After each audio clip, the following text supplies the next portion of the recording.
অভি ইন্দ্রকে ভণ্ড জ্যোতিষীর কথা বলে কোথায় থাকে সেই নিয়ে আলোচনা করে। এরপর অভি ছুটিকে ফোন করলে ছুটি বলে জ্যোতিষী ঠাম্মির থেকে 1,00,000 টাকা চেয়েছে কি সব শুদ্ধিকরণের জন্য। সেই কথা শুনে অভি জ্যোতিষীর ব্যাপারে খোঁজ নিতে বললে ছুটি জানতে পারে সেই জ্যোতিষী কোথায় থাকে, আর অ্যাড্রেসটা অভিকে বললে পাশ থেকে ইন্দ্র নোট করে নেয়। এরপর ছুটি অফিসে আসলে অভি ইন্দ্র আর ছুটিকে বলে জ্যোতিষীর ব্যাপারে গিয়ে এই অ্যাড্রেসে খোঁজ নিয়ে আসতে। সেই কথা মতো তারা বেরিয়ে পড়ে। তার মধ্যে রোমা ইন্দ্রর সাথে দেখা করতে এসে বলে, আজ আমাদের লাঞ্চ ডেট ছিল বাইরে, তুমি কেন না বলছো? ইন্দ্র বলে, আমি তোমার সাথে পরে দেখা করব, এখন আমি একটা ইম্পর্টেন্ট কাজে যাচ্ছি।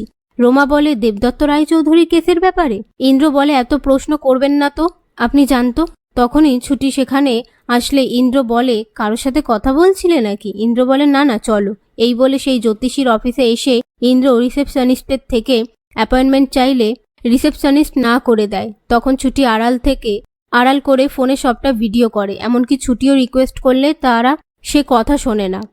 তারপর ইন্দ্র আর ছুটি অভির কাছে আসলে ছুটি অভিকে সেই ভিডিও দেখালেই অভি বলে, ইন্দ্র, এই মেয়েটাকে তুই মনে করতে পারছিস না? তুই স্বয়ংবরে তো ডেকে এনেছিলিস, জুনিয়র আর্টিস্টের কাজ করে। পাশ থেকে ছুটি বলে, আমাকে বিয়ে করার আগে আপনি জুনিয়র আর্টিস্টও দেখেছিলেন? অভি বলে, এসব কথা বাদ দিন, কাজের কথায় আসুন। এরপর তারা নিজেদের মধ্যে আলোচনা করে এই সবটাই জ্যোতিষীর লোকের থেকে টাকা নেওয়ার ট্র্যাপ, আর জ্যোতিষীকে আমরা হাতে না হাতে ধরবো, সেই উদ্দেশ্য নিয়ে তারা একে অপরের সাথে হাত মেলায়। তারপর ছুটি অভিকে বলে, এবারে কি হবে? অভি বলে, যেমন চলছিল সবটা তেমনই হবে, নো টাচ, কিন্তু ভালোবাসার টু মাচ। এই বলে অভি চেয়ারের সাথে ধাক্কা খেয়ে ছুটির গায়ের ওপর গিয়ে পড়ে। এরই মধ্যে অভি বাড়িতে ফিরে আসলে ছুটি অভিকে জল দেয়।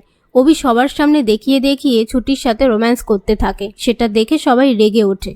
পরের দিন অভি ছুটি আর ইন্দ্রকে নিয়ে আনন্দর কাছে আসলে আনন্দ যাত্রার পোশাক পরে থাকলে ছুটি কিছু বুঝতে না পারলে আনন্দ বলে, আসলে আমার একটা যাত্রার দল আছে। পাশ থেকে ইন্দ্র বলে, তার মানে তুমি সকালে যাত্রা করো, রাতে চুরি? এই নিয়ে তারা কথা বলতে থাকে। তখন অভি আনন্দকে বলে, ইন্দ্র আর ছুটিকে নিয়ে গিয়ে তৈরি করে আনো। এরপর আনন্দ সেখান থেকে চলে যাওয়ার পর ছুটি আর ইন্দ্র তার পিছু পিছু যায়।